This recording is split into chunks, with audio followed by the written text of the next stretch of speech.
Já de volta com o Giro do Boi, é hora de exibir uma nova reportagem especial que mostra como a Embrapa tem lutado em prol da pecuária nordestina, região do semiárido.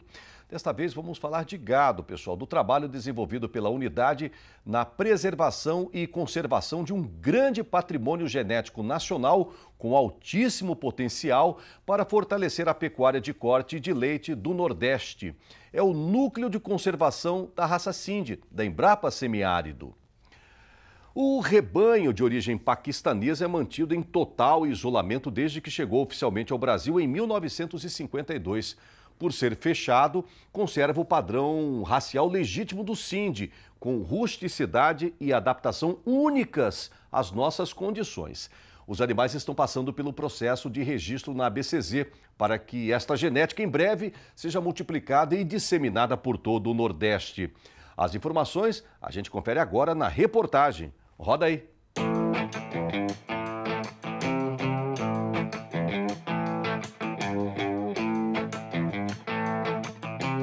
Séculos de seleção natural nas terras áridas do continente asiático transformaram a raça Sindhi em um sinônimo de resistência, rusticidade e adaptabilidade.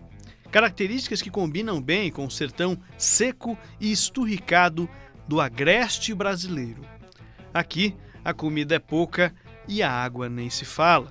Mesmo assim, o gado se mantém, responde, produz leite e produz carne. Especificamente, este rebanho aqui tem uma particularidade: um patrimônio genético preservado pelo isolamento por mais de 70 anos e que em breve será multiplicado para ganhar os sertões do Nordeste. Esse gado que nós temos aqui, ele é descendente direto de uma importação que ocorreu em 1952, de um gado que veio do Paquistão, e aqui na unidade ele chegou em 1996. De lá para cá ele tem sido mantido e conservado, né? E aí nós tivemos uma pequena inserção de dois animais provenientes da empresa de pesquisa da Paraíba. E aí, esses dois animais também eram provenientes da mesma importação que ocorreu em 1952. Então, isso acaba caracterizando os nossos animais como animais puros de origem. A gente vê que alguns animais já têm aí, né, o caranguejinho da Associação Brasileira de Criadores de Zebu, ou seja, está em processo realmente de registro para daqui a pouco poder disponibilizar. Isso, justamente. Só é possível fazer, então, esse registro, né, que é feito por um técnico da ABCZ. E aí nós tivemos uma ação conjunta entre a Embrapa, ABC Sindhi e a ABCZ, né, para que isso fosse feito. Primeiramente foi realizado em 2015 o primeiro registro, né, nós registramos naquele momento, foram 46 animais, dos quais 45 eram fêmeas e um macho. E agora, no ano de 2022, nós novamente fizemos esse registro, né? Iniciamos esse processo de registro, né? Então nós temos animais agora que estão em fase desse registro, né? E está aí em fase de finalização para receberem também esse caranguejo, né? Indicando aí esse registro desse animal, né? E aqui no caso, né, sendo caracterizados como puros de origem. Foi feito um levantamento recentemente sobre as linhagens que existem dentro desse nosso rebanho, dentro do núcleo de conservação da Embrapa Semiárido, e foi identificado 4 linhagens diferentes dentro do rebanho, sendo que 2 dessas linhagens são exclusivas da Embrapa Semiárido, né? Então é um patrimônio genético da sociedade brasileira que a gente conserva dentro da Embrapa Semiárido com todo carinho, com todo cuidado, porque realmente dentro do Brasil é uma coisa única. Um gado que tem uma conversão alimentar muito interessante, é um gado que consegue converter alimento de baixo valor nutricional em carne, em leite, né? Então é um gado que está acostumado com essas condições ambientais do semiárido. E falando especificamente das linhagens da Embrapa Semiárido, o nosso gado é um gado ainda com características fortes de dupla aptidão, né? Então dentro do rebanho Sindhi da Embrapa Semiárido, a gente tem linhagens que são fortes para leite, fortes para carne, mas que ainda é um gado que é diferenciado por conta de uma não seleção, o que foi uma coisa muito boa pela Embrapa Semiárido, de não ter direcionado esse gado para uma linha específica, ou carne ou leite, né? Então esse gado da Embrapa Semiárido é um gado caracteristicamente de dupla aptidão mesmo.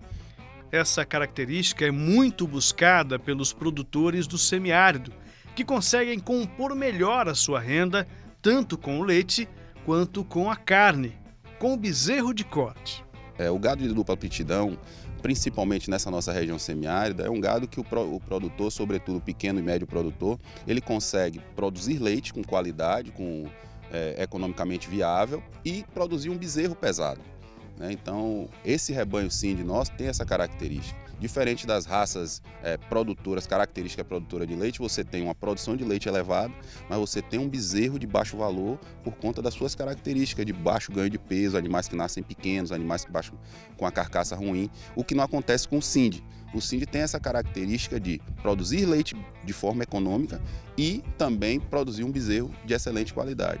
Essa característica de dupla aptidão dentro do nosso rebanho ainda é mais forte pelo seguinte: o produtor que ele consegue adquirir um animal nessas características, ele consegue no primeiro momento ter um animal com dupla aptidão, novamente dizendo, que produz leite e tira bezerros pesados, e depois, futuramente, ele consegue dar o direcionamento que ele quer para dentro da propriedade dele. Se ele quer seguir o caminho do leite, se ele quer seguir o caminho do corte, então é um gado que ele possibilita essa via dupla de tomada de decisão pelo produtor.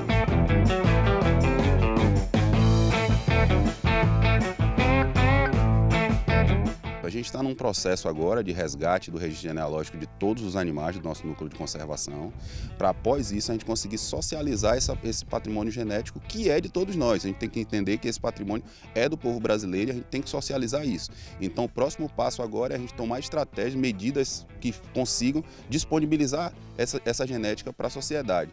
Atualmente a única forma de disponibilizar que a gente estava vendendo era vendendo animais adultos, em leilões, que a gente só consegue vender pela Embrapa em leilões. Agora a gente vai seguir novos caminhos com alternativas de estratégias reprodutivas diferenciadas, como colocar um touro em uma central para a gente vender o sêmen desse touro e conseguir disseminar de forma rápida a nossa genética, e posteriormente venda de oocytos, venda de embrião, enfim, todas as estratégias reprodutivas que a gente conseguir para que a sociedade consiga ter acesso a esse patrimônio genético que é de todos nós.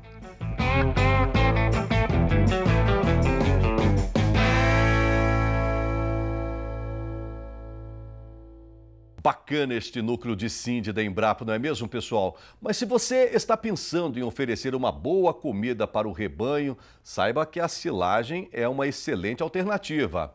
Agora, o Edson Popp, especialista no tema, destaca para a gente a importância do dimensionamento dos silos e o correto tamanho da estrutura de armazenamento para cada necessidade. Você sabe, por exemplo, qual é a metragem adequada para avançar na retirada do alimento do gado? 30 centímetros? 1 metro? Saiba que existem regras para isso. Entenda ainda que o gasto de produção é o equivalente ao que você deve usar e não mais do que isso, pessoal. Os detalhes a gente confere agora. Edson Popp.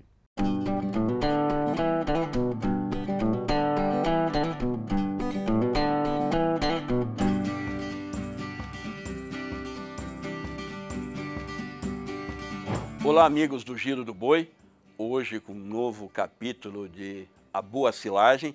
Hoje vamos falar um pouquinho sobre o dimensionamento do silo e que importância tem isso na vida da propriedade. Uma propriedade grande não pode fazer um silo pequeno e o inverso também é verdadeiro. É uma propriedade pequena com poucos animais com um silo grande.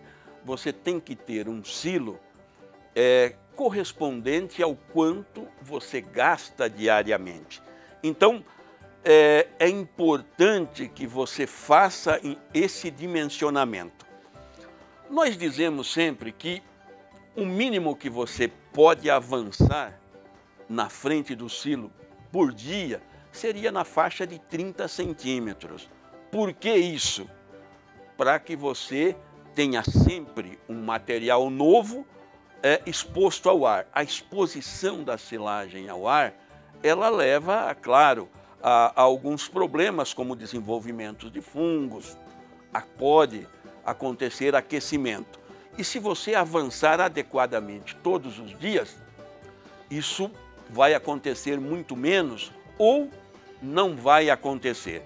Então é muito importante que se pense o quanto nós vamos gastar por dia. Se for um confinamento de gado de corte, a dieta que você vai usar, a quantidade de metros cúbicos de silagem que você vai utilizar por dia, sempre lembrando que um silo bem compactado teria entre 650 e 750 quilos de silagem por metro cúbico. Se você conseguisse avançar pelo menos meio metro ao dia, seria maravilhoso. Aí, mesmo o ar penetrando aí por volta de 80 centímetros na frente de consumo, você não teria maiores problemas. Em uma fazenda grande, um silo pequeno, cortado com uma automotriz, vocês imaginem a dificuldade de compactar esse material, porque o volume de silagem cortada que viria da roça seria muito grande. Então você tem que ter um silo de tamanho adequado. E numa propriedade com poucos animais, um silo grande, você avança pouco e aí você vai ter silagem na frente de consumo deteriorada. Isso a gente pode junto calcular, sempre estaremos aí à disposição para ajudar os amigos e se fazer um silo de maneira correta. Avanço, vou repetir, de 30 centímetros no mínimo ao dia. Se avançasse 50 centímetros, seria o ideal. Aí você tem sempre silagem nova na frente de consumo e menos deterioração aeróbica. Esse foi o capítulo de hoje da boa silagem aqui no Giro do Boi. Espero vocês no próximo programa. Muito obrigado.